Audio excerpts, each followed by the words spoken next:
if I ever purchase a law firm, the first thing that I would look to improve is the intake process. The truth of the matter is we've audited so many law firms to see their intake process, and most of them were mediocre at best, commonly poor. That is the easiest lever to fix to increase revenue and profitability for law. In this podcast episode, I meet with Michael Strauch. Michael and his father, Rich, have been at the forefront of training law firm owners and intake teams how to optimize their intake process to more than a triple number of cases signed from the very same volume of incoming leads or incoming prospective clients. In this episode, we discuss how to optimize intake and start by talking about what to AI and what not to AI in the intake process. Enjoy the episode. It's very, very impactful because, again, intake is the one lever that you can pull on the fastest to significantly improve performance of your law firm, financial performance. Enjoy the episode.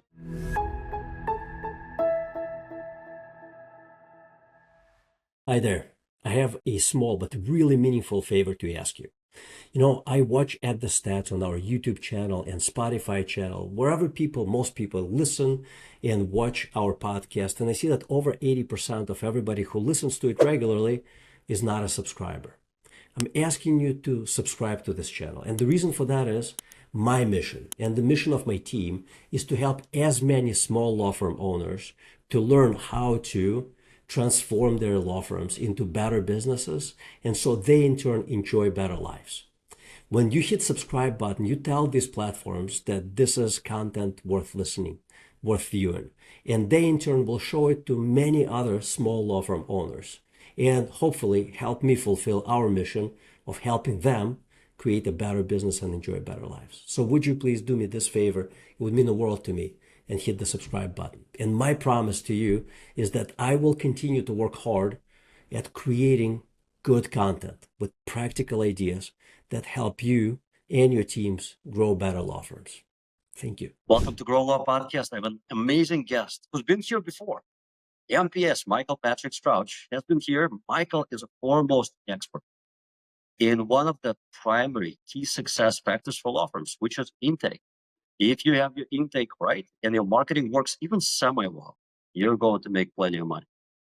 And the opposite is also true. So here we are to talk about this evergreen topic, intake, and how to get it just right in your law firm so that you could get more business out of your leads. As we know, things are getting very competitive with attracting new business. So if you optimize your intake, things are going to be great. And if you don't, it's going to keep on getting even more expensive to get each one of those cases. Michael, welcome to the show. Sasha, I really appreciate it. Looking forward to being here, and obviously appreciate you having me back. Absolutely. You and your family, your dad, who started this company, your practice mastered, I think, all the way back in 2009. You have been at the forefront of this training for law firm owners and legal intake teams for obviously over 15 years now. What's new and exciting in this business, or are fundamentals forever are what they are? Sorry, Sasha, I think you cut out a little bit. Ask me that one more time. So I asked, what is new and exciting in the field of intake? If there is much new, obviously we live in the world of AI now. I had you on this podcast 2 years ago. AI was barely a thought 24 months ago. Today, it's like everyone thinks AI, everyone thinks about how to streamline operations. And obviously AI is in the intake as well, but some things have to stay human, some things have to be automated in order to stay competitive and keep on improving performance of intake. So I was wondering if you could share what it is that you were seeing, because you're at the forefront of this. Yeah, it's actually a really fascinating topic right now. We've got clients all over the board. You've got some clients that are like, I don't want AI anywhere near intake for us yet. And then you've got other clients of ours right now that have an AI agent actually answering the phone for them, which is very fascinating to see the chasm between the AI revolution. You get to see both sides of the equation. And what's interesting right now is intake is one of those things that's intake and consultations. But both of them are two facets of, and I'm going to say a word a lot of law firm owners don't love, the sales process, right? A lot of law firm owners don't sales or selling, and understandable. And we could unpack that if you'd like. But from an actual sales perspective, intake and consultations require nuance and require emotional relationship building. And so what we've seen from AI is, especially for after hours, for rollover situations, some of the AI agents have been quite impressive with handling those. And speed to lead is a real thing, right? So them being able to actually immediately answer an incoming request or an incoming lead, very powerful for that. And I think it's making a lot of progress. That said, where we currently stand on the AI front is, in those situations, it's very helpful from an actual tactical perspective and a results perspective.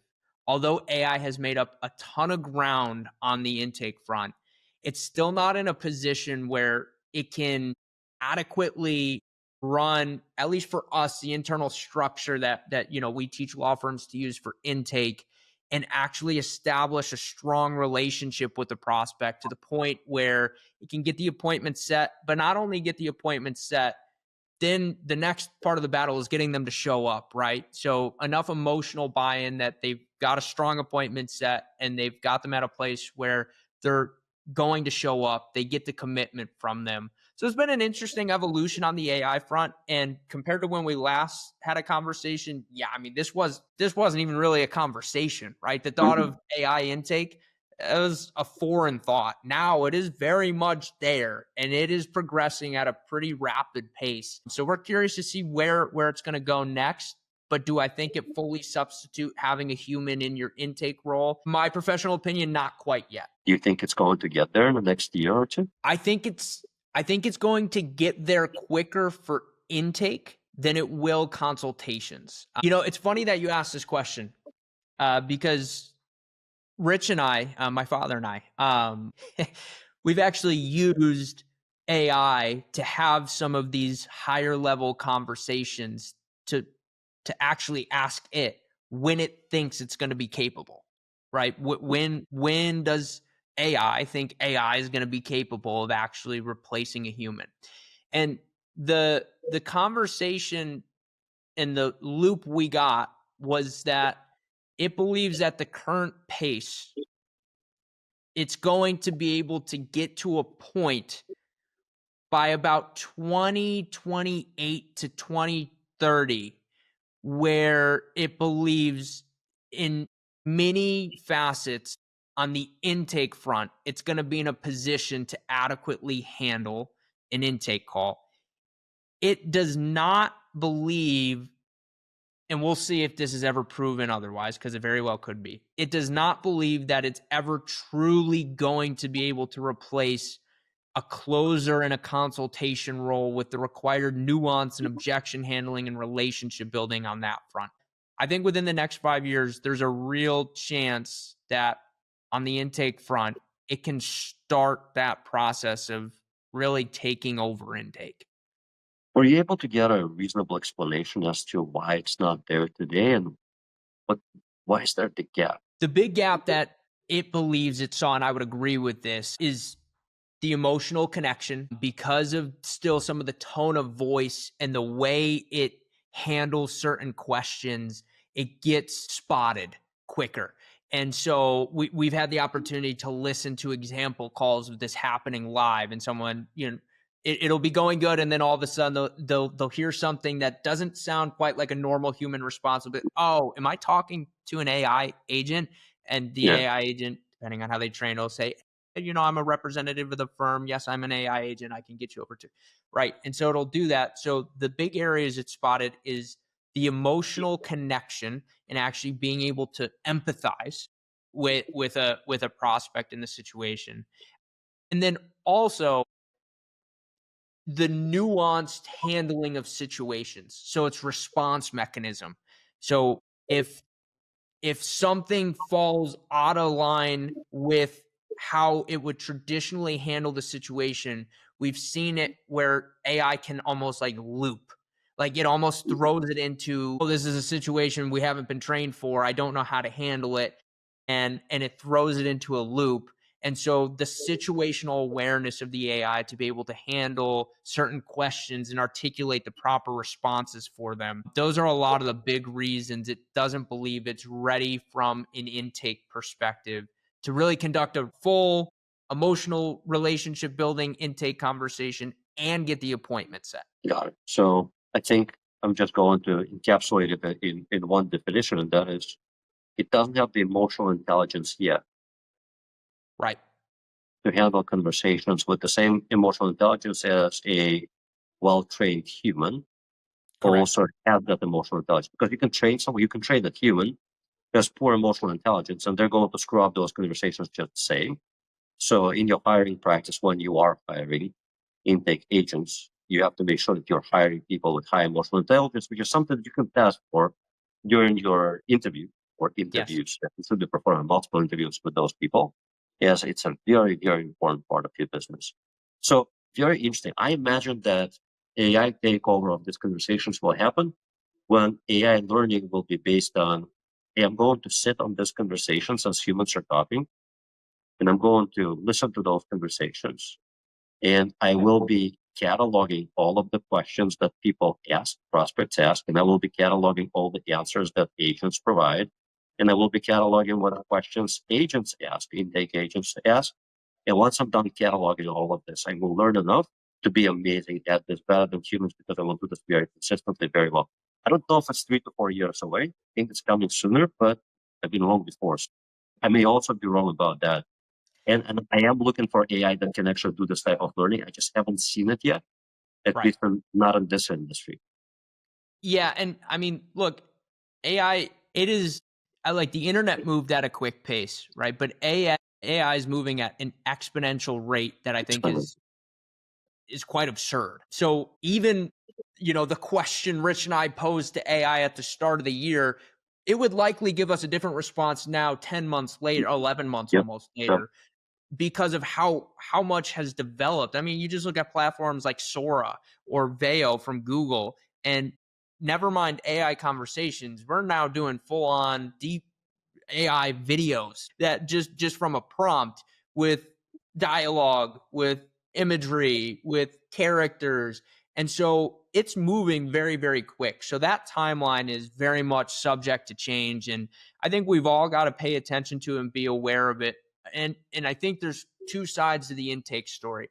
There's one side with the law firm owner that's very apprehensive to it, that's got to recognize that intake, or not intake, AI can be used as a tool, and could be used to optimize efficiency. And although there may be a level still of some distrust or unsure of the AI itself, we've got to come around to the idea that at the end of the day, law firms that are leveraging AI are going to be the law firms that start to supersede and excel. It's a tool, right? But then there's the other side of it that are like, AI intake is going to take over entirely within, the next few months, where it's like, okay, we've just got to make sure we're watching it enough, and you don't get so excited about AI and AI intake that you start to lose results Mhm. as part of trying to navigate to this new system. So I think we're still in that fine balance era where, like I said, after hours rollover situations, I think it's capable. You want to make sure you're working with the right one. You want to make sure it's properly trained. It doesn't get you into any hot water from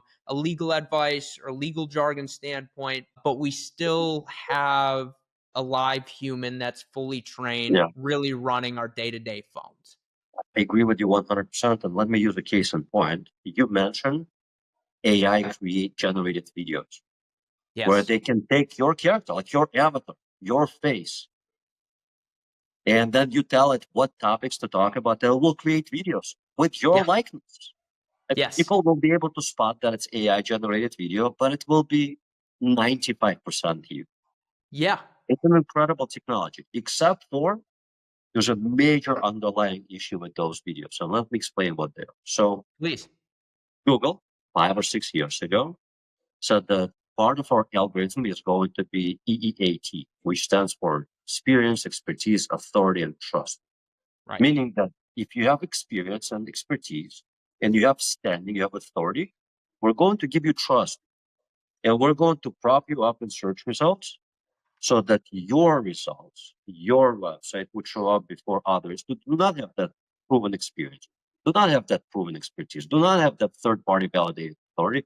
And so there's very little trust in it. So AI search engines, and we're talking about ChatGPT being a search engine, heavily relies on the similar model to provide best answers provided by people who have experience and authority and expertise and thus have trust. When you use AI to generate videos, what it lacks is it lacks authority. Yes. It lacks experience. It lacks expertise. And thus there will be no trust to those videos. So imagine a world where every attorney says, I'm not going to record my own videos anymore. You're a marketing company, you do it for me. And the marketing company is like, hey, Peter, let's record your video for 2 minutes. And then we're going to use your likeness, deliver all of this. And we're going to create hundreds of videos just like this. It will cost me very little, no time. And it sounds amazing to the law firm owner because, geez, I just saved a ton of time on recording these videos. It's Yeah. all done for me. Except for you publish all of that content and it makes you irrelevant to the search engines because search engines are now scrolling through videos to pick up those EEAT signals. What do you think they're going to pick up from AI generated video? It's not you, it's fake. Yep. It's not a real person. Thus, no credibility will be given to your law firm. So there's that flip side. I made a big story, or I shared this big story.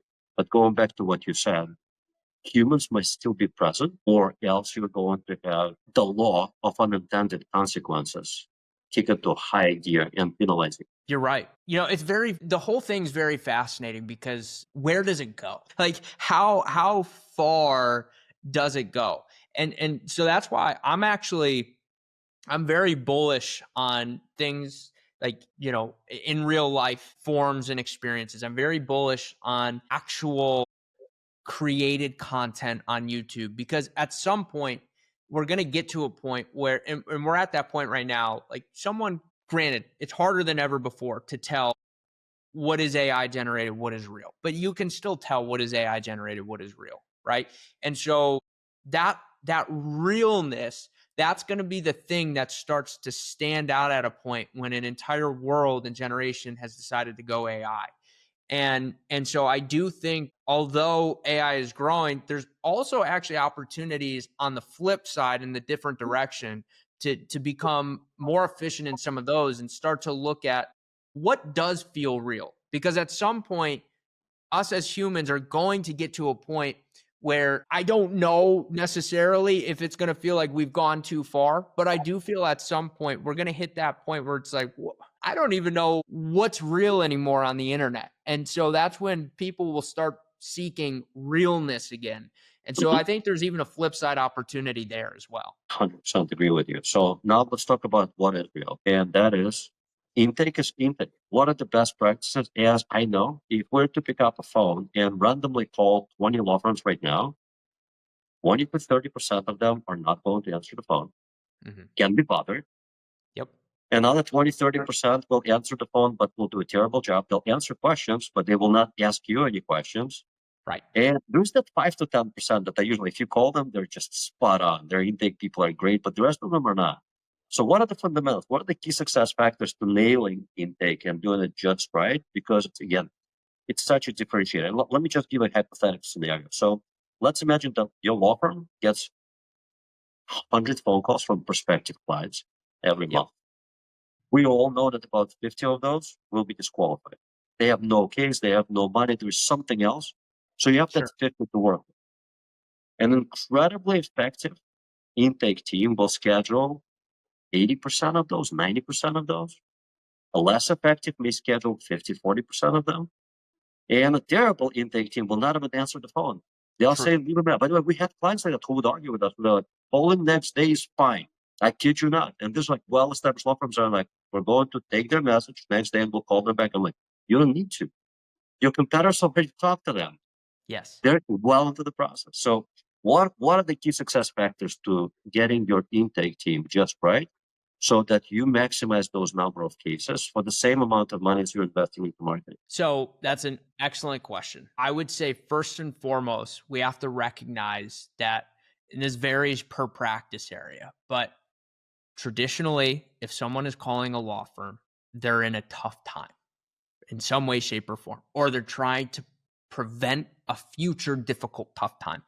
The exception being, of course, if we're in business law of any kind and it's just some transactional work and there's formation stuff, right? Outside of that, a lot of the practice areas, at least that we deal with, are people calling in because it's a difficult time. So step one is give them a space to be heard, right? Actually build a connection with them.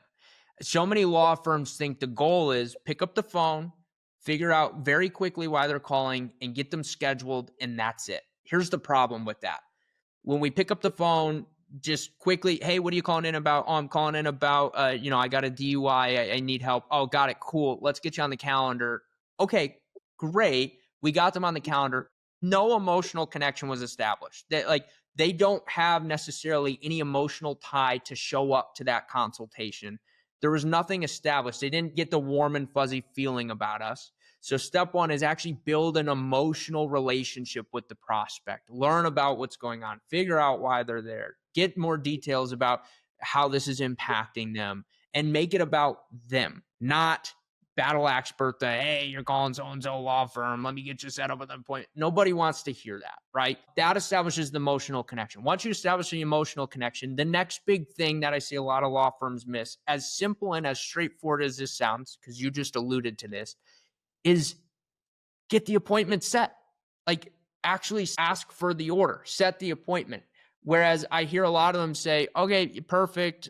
Well, let me look at our calendar. We'll get back to you. Or perfect. Let me take down your information. We'll call you back, or we'll have an attorney call you back, or some version of that. And it's like, no, you've built the emotional connection. Now figure out a date and time that's going to work for them, set the appointment, and get them to commit to the appointment. Like get them to give you the verbal affirmation that they commit to the appointment, and then you can roll from there. But if there's anything any of you can take from this, it's establish the emotional connection. That's what's often missed in a lot of law firm intake is there's no relationship there. They have no reason to show up. In some cases, they might not even have a desire or reason to set the appointment if it wasn't treated well to begin with. Curious if you have any data on this. Most law firms will set an appointment. Some will do a live transfer to an attorney.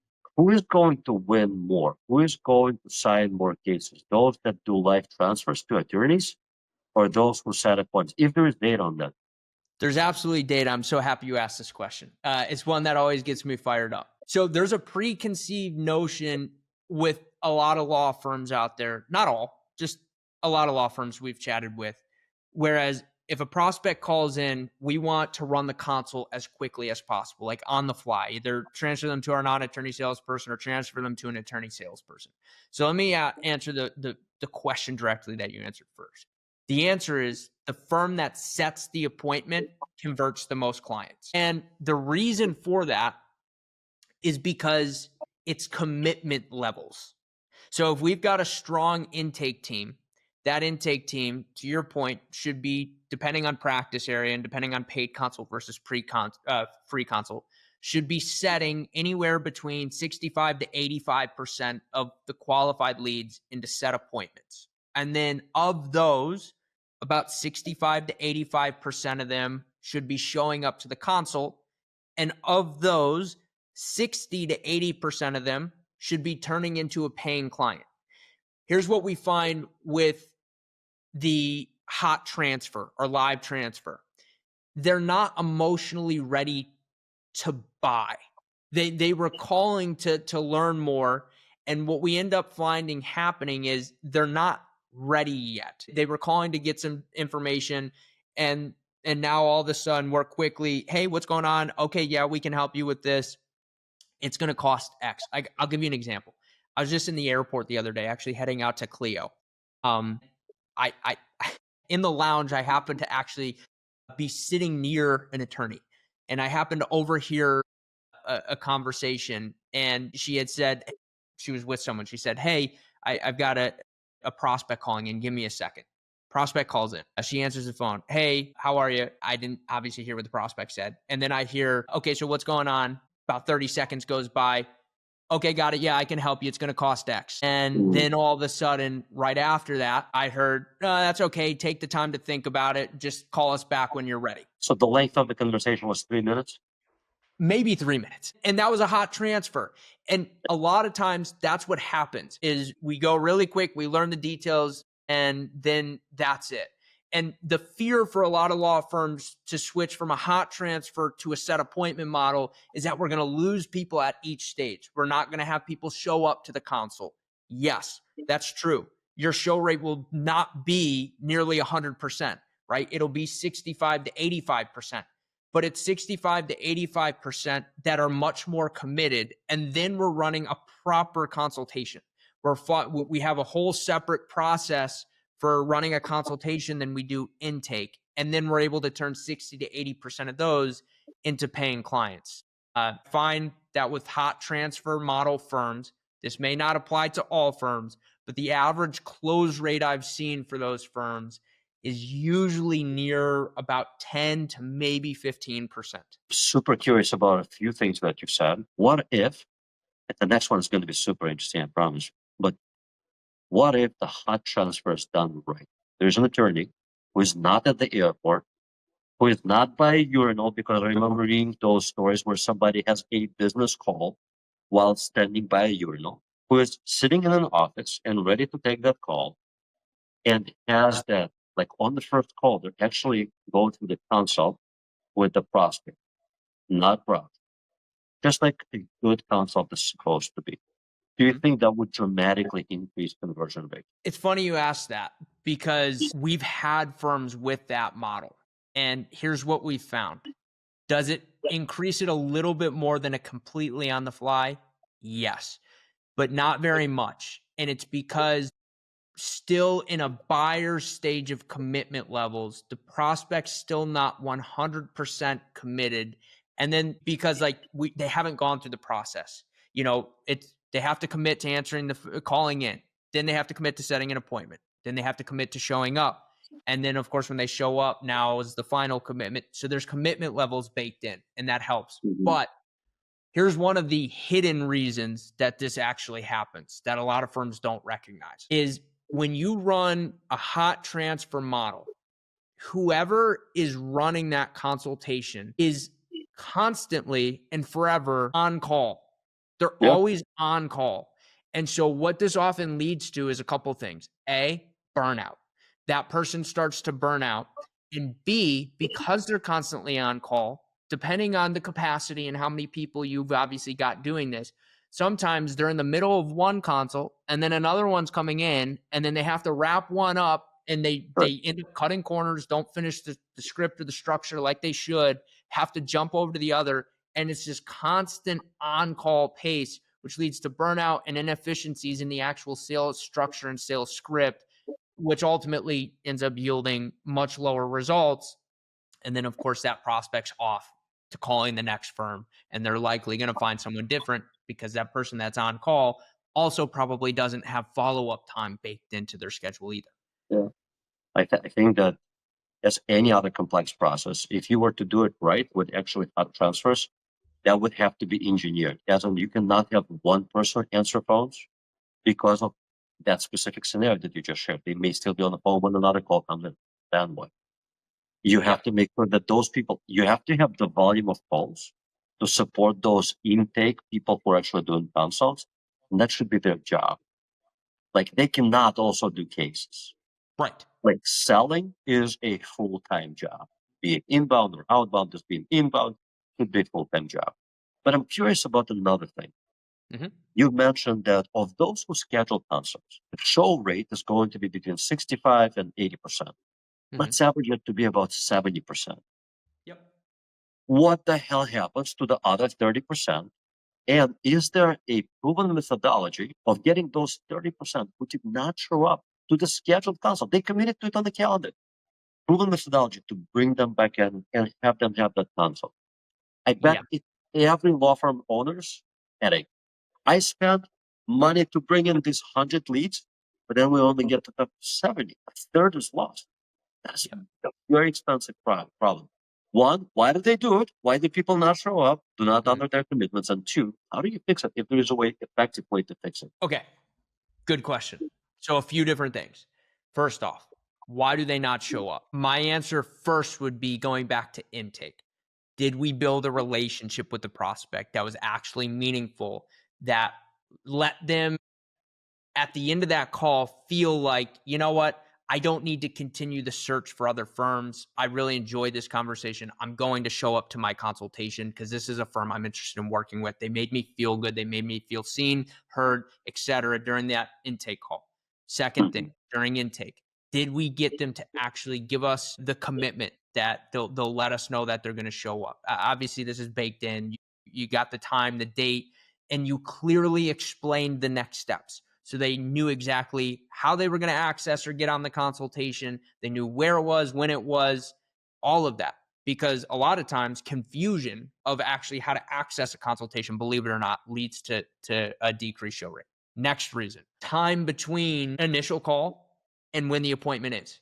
So if there's too much time, ideally, in a perfect world, we really want same day or next day set appointments, believe it or not. And if we can, within 48 hours.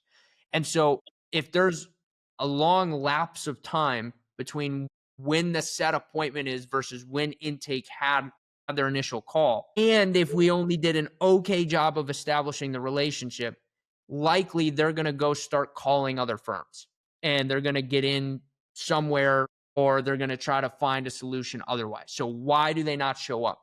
Those tend to be some really big reasons, in addition to the lack of confirmation, reminders, priming calls to make sure they're set. And if there is a little bit of time between when they were set versus when the appointment is, continuing the relationship building in some way, shape, or form. And that leads to a drop in show rate. Now, the question is, can you recover that 30%? And the answer is you can recover a percentage of that 30%. And so with that 30% that no-showed, that should be cycled into a list that your intake team is outbound calling. They are outbound calling the no sets and the no shows, and they are trying to get them back on the calendar.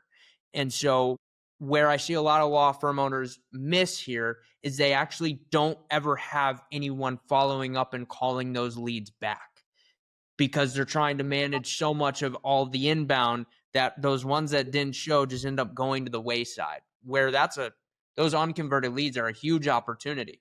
Now, some of It's a those very people, expensive problem. exactly. And some of those people may have found another solution. Some of those people may not have the problem anymore, but that's okay. Like, there's always going to be a percentage of that. The key is follow up with that other percentage that's still out there in ether and hasn't had the problem that they've experienced solved, and making sure we have an outbound person or team, depending on volume, or your existing appointment setter with some outbound time dedicated to actually reaching back out to them. Years ago, I read a study where the researchers determined that 71% of consumers hire the first attorney they speak with. Yes. And the reason for that is quite obvious. You ask that attorney all the right questions. They give you all the right answers. They ask you all the right questions. You give them all the right answers. The second attorney, because you're a prudent consumer, you're going to talk to 3 attorneys. The second attorney you talk to, what's the probability they're going to give you anything new? Maybe 5-10%. Right. Right, if the first one did a good job. And the third attorney you're going to have a conversation with just to know if the price was right with the first and the second one. So it makes the third one already irrelevant unless they're significantly cheaper. And then you would wonder why they're significantly cheaper. So that's why 71%, well over 50%, would be hiring the first attorney this week. I want to go back to the hot transfer. I'm putting myself into shoes of a consumer. I'm reaching out to a law firm for a bunch of questions. I have concern, I have fear. Something is happening in my life that brought me to call this law firm. And I have a list of couple other law firms. So I'm talking to them. If I do not get a hot transfer, if I do not get to talk to an attorney at law firm A, and the meeting gets scheduled with an attorney for consult, you said same day or next day. It's crucial to have that conversation as soon as humanly possible. But I do call law firm B, and they do have that hot transfer. And the person on the other end of the phone is actually good. They're good. They're a good lawyer. They can answer all of my questions. They ask me all the right questions. They tell me the right stories to ease my fear, to make me understand what the process is going to look like. They help me understand what it will cost me. Like all of my main questions are answered. Mhm. Feel very comfortable with this attorney. If they go through this process with law firm B, second law firm that they call, there was that transfer, and then law firm A calls me, or not calls me, we have an appointment that's just a couple hours later. Yep. Pretty good some rapport with the first attorney that took the hot transfer. So isn't my probability of buying from that law firm 71% versus whatever it is for the second law firm? Really good question. And I would tell you that it comes down to how well the relationship was established in that very first conversation with law firm A. So it's that quality of that conversation that really determines what happens with law firm A.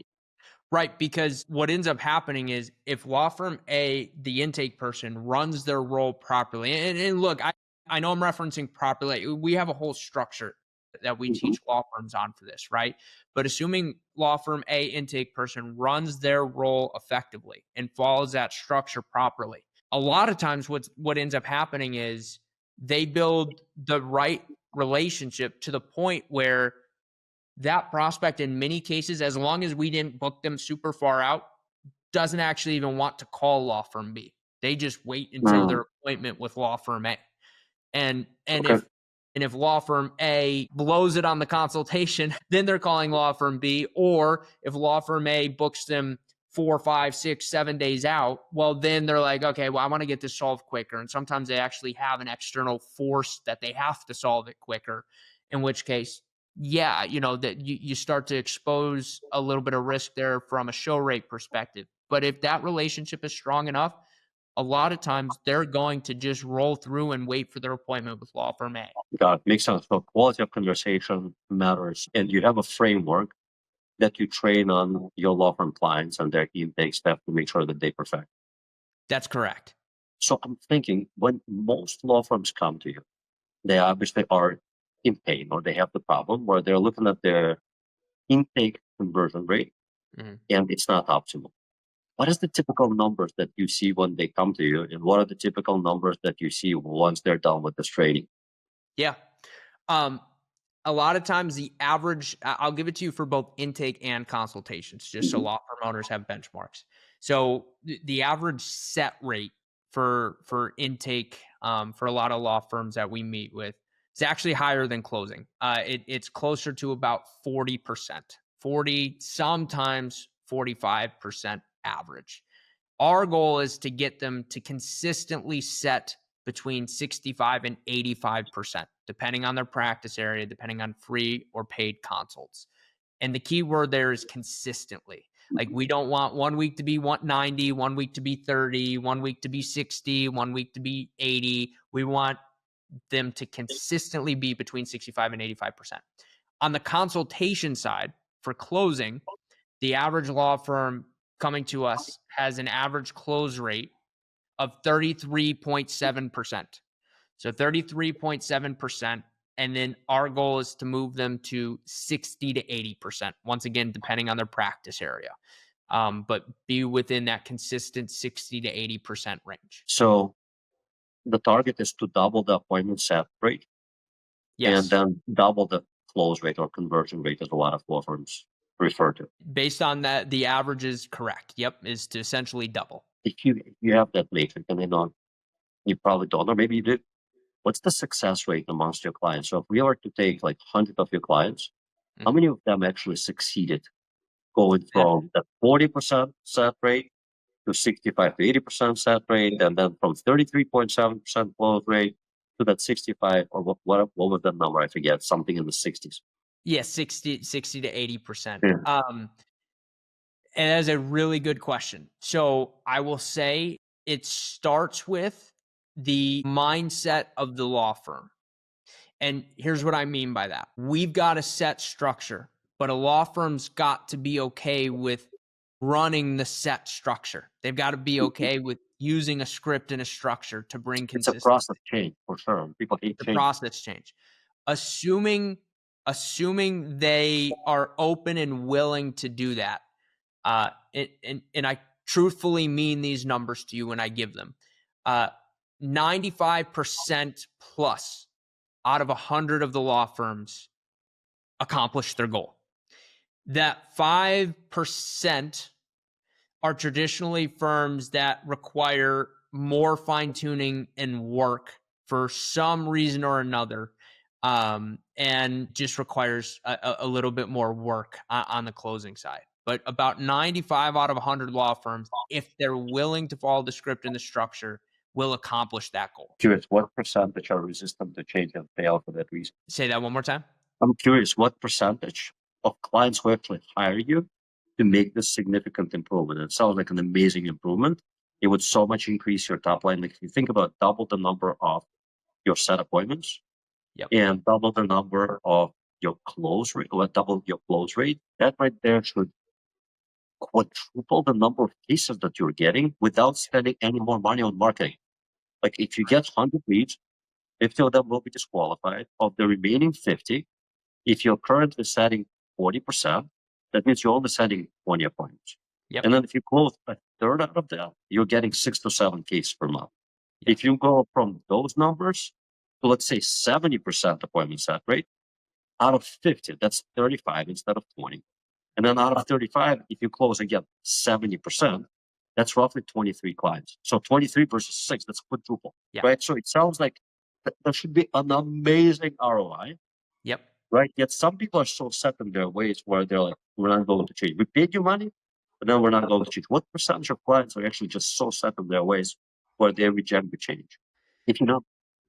So here's the way I'll position it, because an actual percentage, I want to give you an accurate number. And I don't know that I could actually give you an accurate percentage, but I can give you the why. The why, and this is a really important why, okay? The why is that we have found, not all, and you and I talked a little bit about this offline, it all kind of follows the same pattern. Many of the law firms we interact with are apprehensive to the idea of sales and selling. Okay. Just like many law firms, well, every lawyer goes to law school. You learn law and you're a highly intelligent human. So you're very proficient in law, but you're never taught business ownership. So many lawyers don't necessarily have huge small business ownership acumen. And so during law school, I don't know if sales is introduced as a bad idea during in the program as well, but a lot of lawyers are very apprehensive to sales. So almost 100% of the time, I would say 90% of the time, if a firm joins our program and we've got like a 3-month out with them too, because we want to make sure we give them the opportunity to come in and experience it. If they churn out at that 3-month mark, 90% of the time, it's because of a lack of wanting to incorporate sales. And to them, it's too much of a like salesy process. Now, there's a sales process, there's a script. And so a lot of times that's the holdup for them. They want to alter the way it's done. Like they're okay with the idea of a script and a structure, but they're not okay with actually following the script and structure the way it's been built out and proven over thousands and thousands of consultations now. And because of that, it leads to like I'm going to take a step back. And so that traditionally is one of the huge reasons as to why a firm would not work in sales training for us. I'm reminded of the quote by Yogi Berra: "We found the enemy. They is us." Yes, that's a good one. That's a good one. But I'll tell you what, I always try to reposition this for law firm owners. So I want to be clear to the law firms that are listening to this that just heard me say that, and you're like, yeah, that's kind of me. I don't like being sold to. I don't like sales. I'm not putting you down in any way, shape, or form. I'm expanding. But here's one of the great quote from Zig Ziglar that I think summarizes this well. Sales is not something we do to our prospects. It's something we do for our prospects. And I'll take it one step further. If you're a law firm owner and you've got a prospect that's got a problem and your firm solves that problem, and you feel like you're the best firm in your geographical location, in your practice area to solve that problem, then you're going to want to do everything in your power to try to help that person, correct? If that's the case, that process of being able to take that person and helping them is sales. And you've got to have the right process in place to be able to take that person and help them. But so many times we think of it as, I've got to convince them, I've got to hard sell them, I've got to push them. No, that is not what sales is. That is nothing in the regard of what we try to teach law firms. It's how do you run an initial consultation, connect with your prospect emotionally, and provide the solution and provide a path forward. And yes, is overcoming objections a part of sales? Of course it is. You're going to have to overcome obstacles and objections that a prospect may have, but you're doing that in an effort to help them. Because here's what I can guarantee. If you don't convert during the initial consultation and they've got a problem that they need solved, they will find a firm that can convert during the initial consultation, and they will go with that firm, rest assured. So that's Without why a doubt. this is such an important process. Without a doubt. Michael, I think I made the case for very strong ROI on your program. Somebody listens to this or watches this or reads the transcript of this discussion. How do they connect with you? And what's the best question to lead with? Really great question. So first off, I appreciate it. And hopefully this has just been valuable for everyone listening in some way, shape, or form. But going to yourpracticemaster.com/connect, that's the best way to connect with us. And honestly, the best question to lead with would actually be us leading with that question and trying to understand your numbers, because everything we do ultimately comes back to your data and your numbers. Like, we are not a by feel, by theory based company. When we sit down with you, we want to go through, how many leads are you generating? How many are turning into an appointment? How many are showing up? How many are turning into consults? How much cash are we collecting? What is the average case value? And we want to work through the data. So coming prepared, I would say, is a better way to put it with your metrics. Yeah, good for you. You're doing things wrong. Right. Yourpracticematter.com. Yep. Michael? Yourpracticemaster.com/connect. Michael, thank you so much for all the insights and being part of this. Appreciate it. Sasha, I appreciate every opportunity, and appreciate you having us back on.